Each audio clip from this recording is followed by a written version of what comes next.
que a gente sabe que a gente tem um convidado muito especial aqui, que é o Nicolas Ferreira. A gente tem uma vinheta para ele, por favor, pode soltar a vinheta. No programa de hoje, o garoto prodígio da política nacional... Ai, meu Deus do céu! Uma salva de palmas para o deputado federal Nicolas Ferreira! Grande Nicolas Ferreira. Tá com a Insider. Fala, garoto, tudo bem, Nicolas? Seja bem-vindo, primeiramente, ao programa Pânico. Obrigado aí, pessoal. Boa tarde a todo mundo aí. Cara, é o seguinte, a gente tem uma lista de tretas que estão acontecendo nesse momento. Tédio brasileiro não morre. Exatamente. Não seria um momento mais propício para a sua presença nesse programa aqui. Eu quero começar, como o Alba trouxe a pauta aqui, sobre a regulamentação da nossa mídia brasileira. E eu sei que você tem uma iniciativa, só para você dar uma contextualizada, o que está acontecendo, Nicolas? Vamos lá. Tinha um projeto que veio do Senado, que é o 2628, que de fato não atacava o problema sobre combate à adultização, erotização infantil dentro das plataformas online. Ele, de fato, estavam usando esse projeto para poder emplacar ali alguns artigos que suprimiam a liberdade de expressão na internet. Basicamente, um avião cai, eles querem fechar o aeroporto. Então, nós acendemos um alerta quanto a isso. Obviamente, fizemos uma campanha de disseminar o que de fato era o projeto e disse, olha, do jeito que o projeto está, não dá para poder votar, tá certo? E desde terça-feira, fiquei em negociação com o relator Jadiel, que inclusive deixo registrado aqui que foi super ameno, aberto às negociações. E na terça-feira, infelizmente, o presidente Hugo Mota colocou, digamos assim, numa tratorada o projeto, a urgência dele. Opa, um forte abraço aí. Ele sempre aparece. Você gosta, né? Um abraço Ele gosta. aí. E acaba... Pô, eu perco a linha de raciocínio, mas vamos lá, vamos enfim, seguir. Lembrei. E daí o que aconteceu? A gente, na terça-feira, teve essa votação da urgência desse projeto de uma forma bastante, enfim, deselegante, porque, para mim, se o projeto é bom, não precisa atropelar, tinha que ter a discussão. Mas, enfim, isso aconteceu. Na quarta-feira, continuei as negociações, juntamente também com a Bia Kicis, próprio Domingo Sávio, outros deputados também fizeram parte, a bancada evangélica e católica, e fiquei literalmente o dia inteiro conversando tanto com o relator, quanto também com representantes das Big Techs, para poder encaixar o texto. Então, quero deixar aqui alguns pontos que são fatos, ok? Para não sair aí qualquer tipo de narrativa, tanto da direita quanto da esquerda. Porque a gente sabe que ainda assim tem uma parcelinha que fica falando, o projeto é censura. E outra fala, a esquerda fala, a direita não está preocupada com crianças. Isso é mentira, obviamente isso é balela. E o que eu vou falar aqui é a verdade. O que acontece?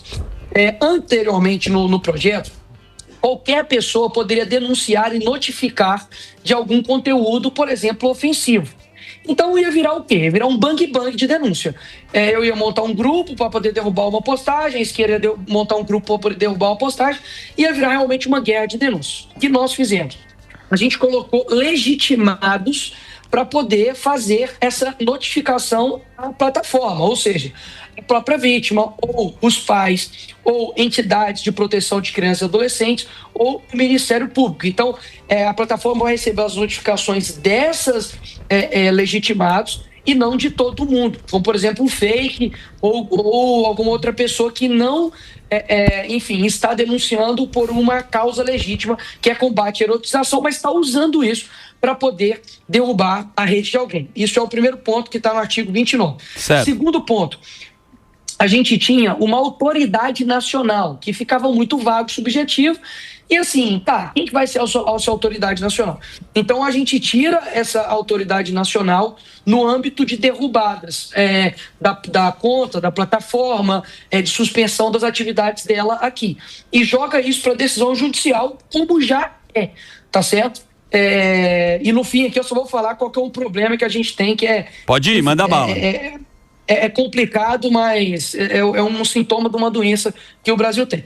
E o terceiro ponto, que está lá, deixa eu ver aqui, enfim, perdi aqui qual que é o artigo, mas a gente redefine o conceito de autoridade nacional e coloca que, na verdade, agora precisa ser uma autoridade autônoma sobre a lei de agências, ou seja, o governo vai precisar de lei ou de uma MP para poder mudar as competências da agência, entendeu? Então a gente, assim, conseguiu fazer uma negociação, praticamente um milagre, o ambiente que nós temos ali na Câmara, e deixou de ser um problema de liberdade de expressão e, de fato, virou, digamos, uma intervenção econômica, mas entre liberdade de expressão e uma intervenção econômica que o Estado está cansado de fazer, a gente conseguiu fazer todas essas modificações com muito trabalho, com muito diálogo. Então, essa é a realidade. O projeto está ideal? Não está ideal. Mas a gente sabe que ali é a casa das possibilidades, né, da construção do possível. E realmente foi um milagre de negociação isso acontecer, do tanto que a esquerda não conseguiu, assim, gerar nenhuma narrativa contrária a nós, porque, de fato, a gente construiu um texto que fosse adequado à liberdade de expressão e que combatia, de fato, as questões da internet, como, por exemplo, a crianças e adolescentes até 16 anos, antes estava que tinha que vincular a conta do pai, e se não vinculasse, ele não ia ter acesso à rede social. E isso, obviamente, já é uma idade que ele está ali propenso a, depois anos, já votar. Com 16 anos ele já vota. Então a gente estava preocupado com isso. Agora já não é mais dessa forma. Exige uma vinculação com um adulto, com uma série de documentação anteriormente, mas na hipótese de não ter essa vinculação, o adolescente vai poder acessar, mas com algumas configurações mais restritivas. Então a gente sabe que existe de fato um problema hoje, né, com relação às redes sociais. Eu fiz isso, obviamente, conversando com as Big Techs, não foi só da minha cabeça, foi conversando, ouvindo também o relator, ouvindo principalmente a sociedade civil, para que a gente chegasse em um texto possível. Então essa é a verdade, o resto é narrativa e, enfim, é o trabalho hercúleo que tem que ser feito naquela casa de diálogo, de conversa.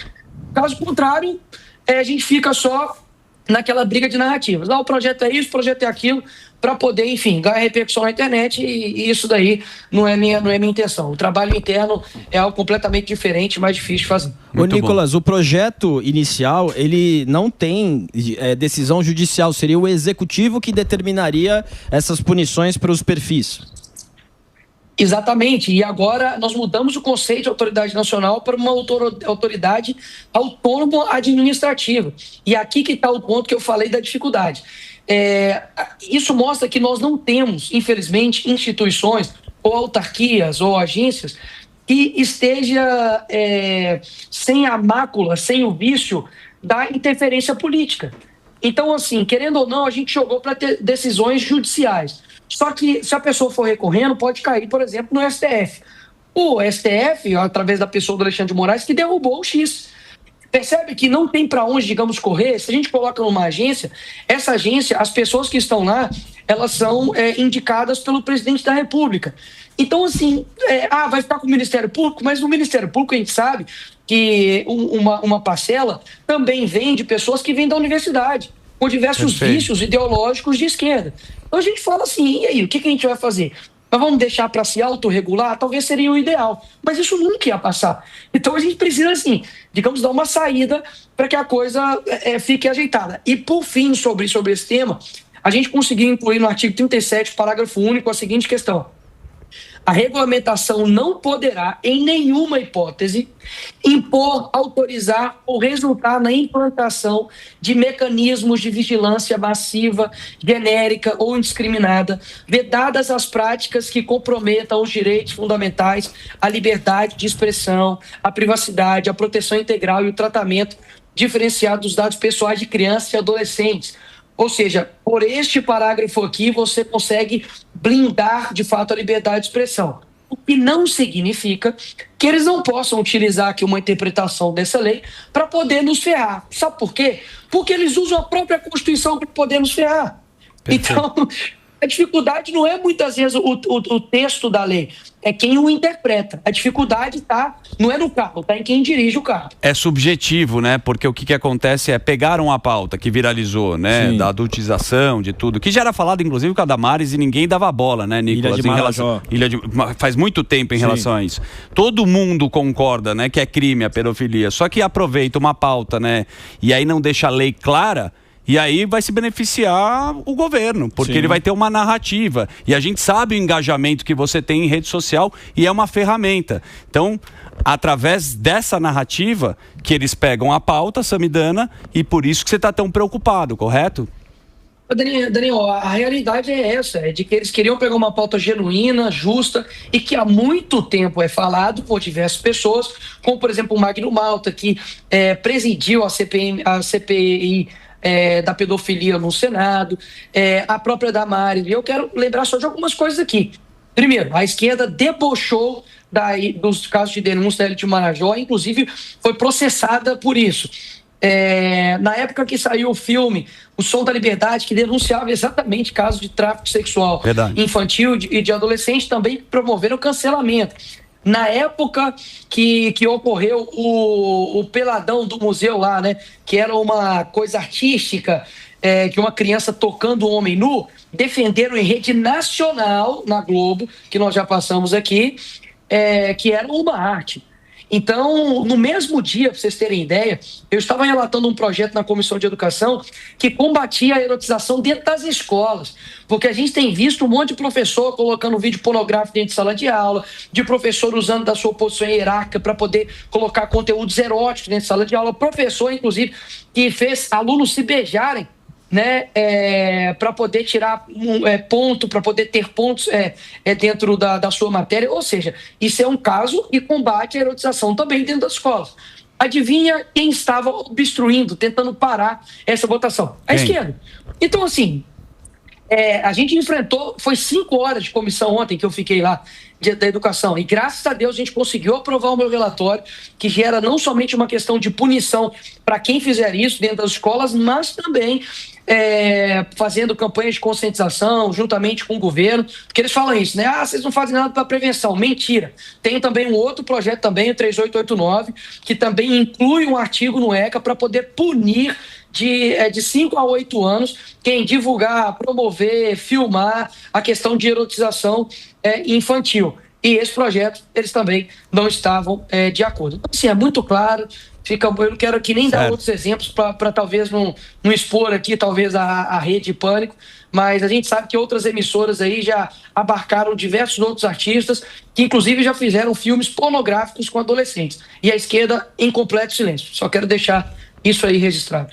Vai lá, Samir. Sem dúvida, a pauta de redes sociais é algo que incomoda o governo, que faz tempo que está tentando endereçar alguma lei. Mas eu queria mudar de assunto, Nicolas, para falar do caso da Polícia Federal, em que a gente falou bastante aqui, que a gente não sabe exatamente o contexto, que cada mensagem que foi publicada ocorreu, mas a gente vê um ruído aí em determinado momento entre Malafaia e Eduardo, em outro momento entre Eduardo e Tarcísio, entre Eduardo e o próprio Bolsonaro.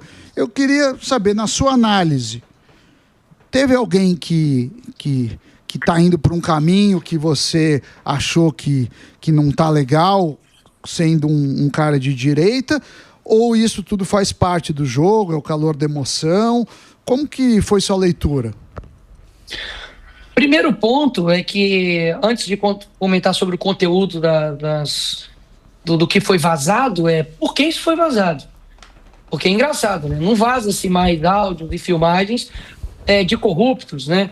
Eu queria ver o que sairia do conteúdo do vazamento de uma conversa do Lula com seus ministros, né? Do Moraes com seus assessores, como já saiu, né? Então, para mim, por que isso está sendo vazado? Né? Quem que deixou isso vazar?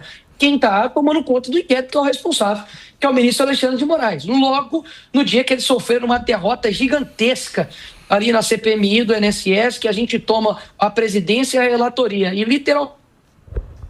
Deu uma travada aqui.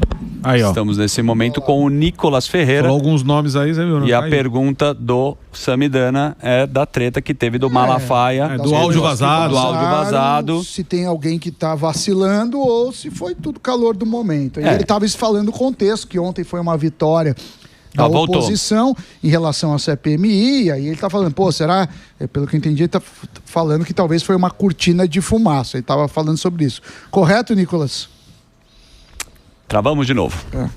José travado. Tá bom, mas tá o que ele estava colocando é justamente a discussão aqui, né? Porque o que é vazado? Quando a gente fala de contexto, quando a gente vai para uma briga política, Morgadão, que a gente acompanhou muito bem, inclusive recente, Prefeitura de São Paulo, exatamente, o corte vale muito. E quando você posta um corte sem o contexto, não entendendo todo, a gente vai isso, pra esse lugar. Isso claramente é feito para desgastar a turma da direita, né? Fala assim, ó como eles são. Se até eles não concordam, não se gostam com as atitudes deles mesmos, como que você vai botar fé? Então tudo isso é feito para desgastar. Os caras vazam esses tipos de áudio para desgastar.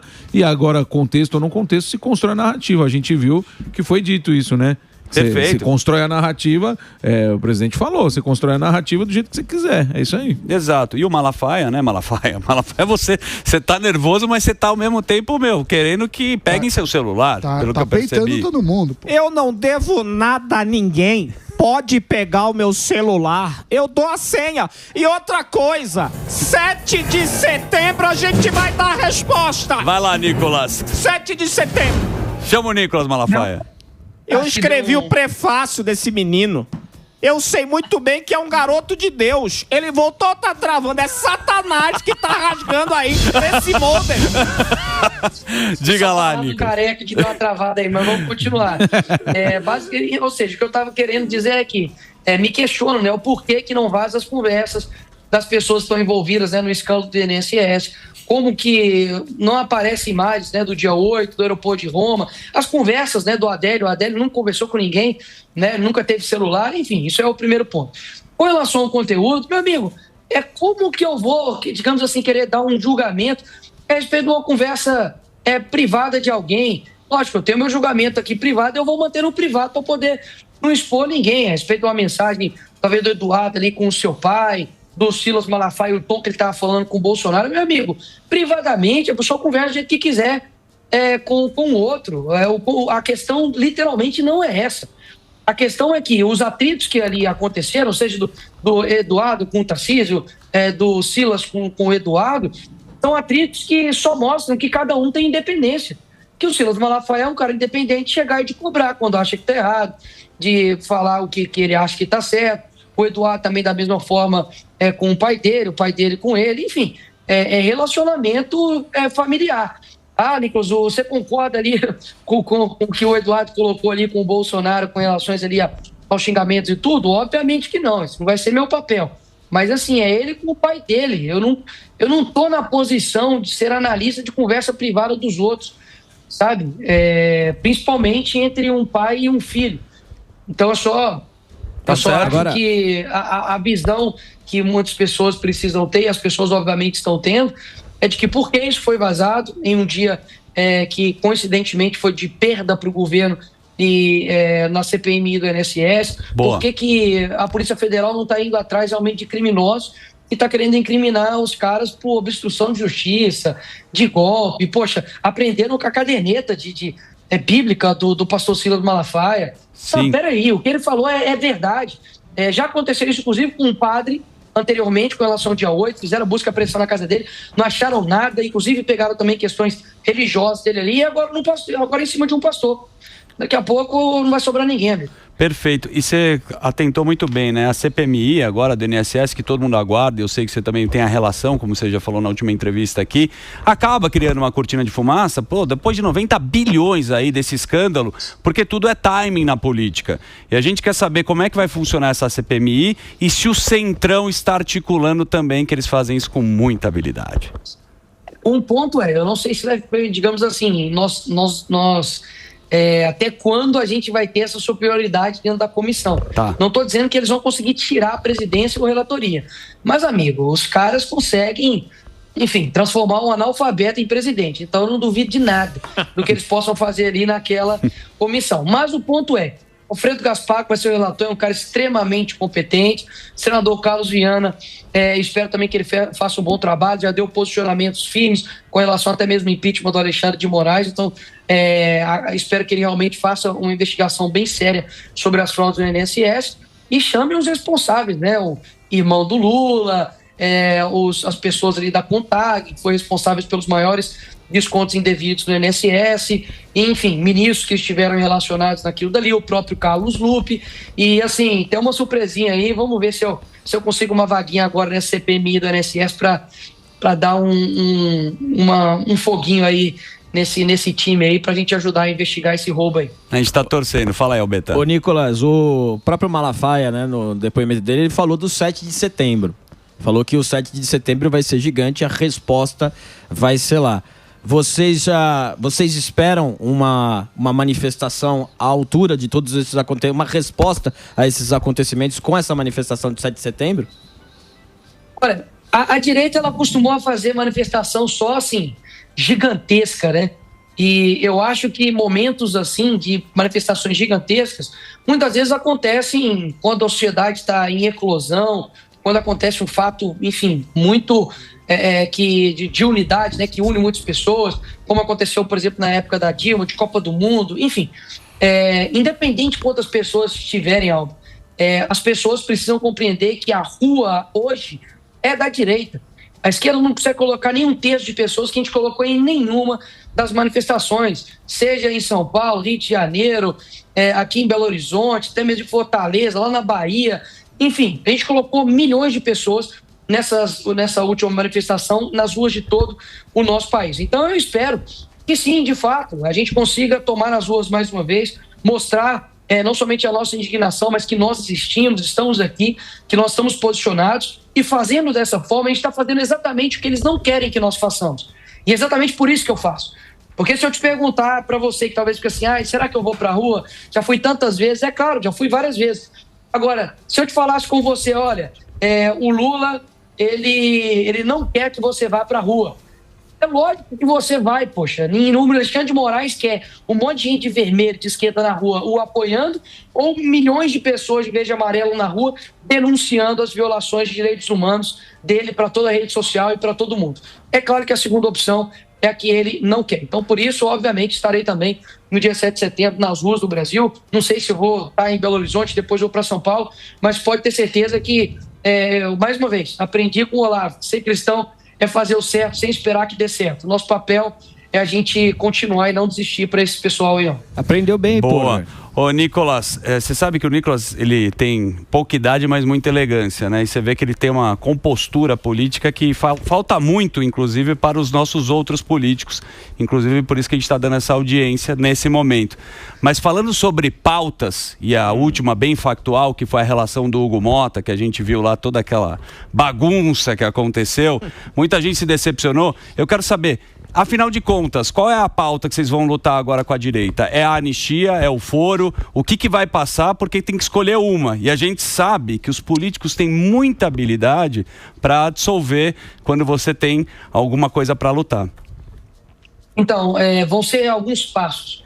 Eu acho que o primeiro passo agora diz respeito às prerrogativas. Ou seja, a gente precisa blindar o Congresso, porque há hoje uma chantagem feita pelos ministros em cima dos deputados e senadores. Eu acredito que depois disso, ou um ou outro, ou a própria anistia, ou depois da anistia, o foro, ou vice-versa.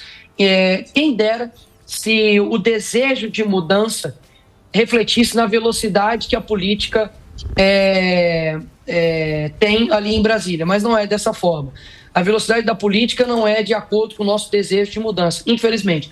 Então são várias travas, são complexidades. A gente fez uma ação que mobilizou o Brasil inteiro, viu o que nós fizemos ali, conseguimos trazer partidos para, digamos assim, para ter o nosso apoio, porque não dá para poder ficar isolado dentro de uma casa. Ok, seria lindo, geraria adrenalina, tomaram uma ação enérgica, mas e aí? E no outro dia, e no outro dia, e no outro dia, o que aconteceria? A esquerda, principalmente, os outros partidos, nos isolariam e a gente perderia a força para poder apoiar qualquer outra pauta subsequente. Nós temos um Congresso com mais deputados de direita, senadores de direita, do que há 15 anos atrás. Isso é sem dúvidas. Mas não temos ainda uma quantidade, por exemplo, para poder fazer um presidente da Câmara, para poder fazer um presidente do Congresso, do Senado. Então, por isso que as eleições são importantes, para que a gente mude esse cenário do Congresso e consiga fazer as mudanças necessárias para que a gente tenha, de fato, um poder real. Hoje nós temos já um avanço muito maior do que há 10 anos atrás, mas ainda não é o suficiente para fazer todas as mudanças estruturais. Então, pare para pensar, nós somos hoje minoria em frente ao centro, em frente à esquerda. Ou você faz a articulação e conversa para você poder ganhar algumas pautas, ou você vai ficar isolado e beleza, toma aqui uma palma e meia para você, fica isolado e não gera nada. Então, nesse caso específico, a gente tomou uma ação de paralisação, estamos tomando, inclusive, um processo que foi enviado para a Corregedoria de suspensão dos nossos mandatos. Acredito que o corregedor vai ter bom senso para poder não aplicar isso, até mesmo porque a esquerda já cometeu isso no passado e foi uma atitude simbólica, política, e que durou ali 30 horas e que a gente foi, conversou, chamamos o PP, chamamos o PSD, chamamos União, para que essas pautas, tanto prerrogativa quanto anistia e quanto o fim do foro, sejam colocadas na casa. Mas todo mundo sabe que a velocidade com que essas coisas acontecem é diferente da ânsia do povo, né? Eu sei como é que toca lá. Infelizmente, quero muito que o Congresso algum dia seja muito mais célere, mais eficaz, para que a gente consiga aprovar as pautas importantes para o nosso país. Mas a matéria-prima que está lá não fui eu que escolhi. Foi o Brasil como um todo que escolheu a maioria dos deputados que estão lá e que muitos deles, infelizmente, não fazem o papel deles de representar o povo. Então, eu tenho que trabalhar com as cartas que eu tenho na mesa. Boa, e eu digo uma coisa pra você, 2026 é logo ali. E o Zema já falou que é verdade. Que tá na corrida presidencial. É verdade. Com fé no Pai Eterno, aqui estou para servir todo esse Brasil. Já pagamos todos os servidores das Minas Gerais e vamos fazer com o Brasil todo também, com a ajuda do Nicolas também. Tamo junto, viu, Nicolas? Tô junto com o Nicolas. Abre um buraco, como a gente sabe, para o governo de Minas Gerais, que me parece que... E eu apoio esse menino. Eu apoio. Vai ser o melhor governador de Minas Gerais depois do meu nome. E você está nessa corrida para o governo? Você ainda tem essa iniciativa, Nicolas? Não falei nada a respeito de governo. Opa! As pesquisas me colocam. Deixa aí. Me colocam, inclusive, numa boa posição aí. Fico em primeiro lugar em vários cenários. Sei que Minas Gerais, de fato, precisa de um representante no executivo, né, que continue tocando o Estado, olhando para as questões estruturais aqui, principalmente no âmbito de segurança pública, de saúde, educação, que são sempre os pontos mais atenuantes aqui para os mineiros. Mas, por um outro lado, eu sei que o meu papel em âmbito nacional, principalmente na luta que a gente vai ter nos próximos anos, de pesos e contrapesos com o Judiciário, com o próprio STF, de pautas legislativas ali no Congresso, existem várias outras posições dentro daquela casa que é possível da gente ocupar. Estou literalmente no meu primeiro mandato como deputado federal, fui 2 anos de vereador e agora, ano que vem, completam-se 4 de deputado federal. Então, eu acho que é tudo um caminho. Eu sei que talvez isso possa parecer maluquice para quem é do establishment, né, político. Tá em primeiro nas pesquisas, é bem avaliado e, com certeza, pode atingir uma vitória. Mas eu penso em diversos outros aspectos, porque eu não estou decidindo comprar uma bicicleta, né? Eu estou decidindo tanto o meu futuro quanto o futuro também do meu estado. Mas pode ter certeza que eu estou tratando isso com carinho. Se for para ser, eu caio para cima e, enfim, vocês vão ver que campanha e vou dar o máximo para obter a vitória. Mas também, caso contrário, eu sei que eu sou uma pedrinha no sapato ali do PT e do STF ali na posição que eu ocupo. E principalmente por conta da minha votação, que foi expressiva aqui em Minas Gerais, isso me deu uma blindagem muito grande para que não ocorra algumas perseguições comigo que talvez possam acontecer com outras pessoas. Por exemplo, derrubaram minhas redes sociais, né? Moraes derrubou minhas redes sociais e retornou não por conta de decisão judicial ou de ampla defesa, mas por conta de uma pressão política. O deputado mais votado do Brasil não poderia deixar de ter suas redes sociais. Então, eu acho que os votos, né, que eu tenho para deputado federal e a imunidade parlamentar que eu tenho, ela me blinda de um monte de inimigos que, obviamente, querem me ver cair, querem me ver deslizar e me matar, talvez, né, antes da hora. Então, é uma decisão que eu estou tomando de forma bem consciente pode ter certeza que eu vou tomar a melhor decisão para Minas e para o Brasil. Hein? Bom, eu quero agradecer imensamente ao Nicolas. Papai, ele também é muito papai. Eu sou papai da Panflix, o Alba é pai, você também aí. Já tá indo para segundo filho. Né? Vem outra. Pô, parabéns, cara.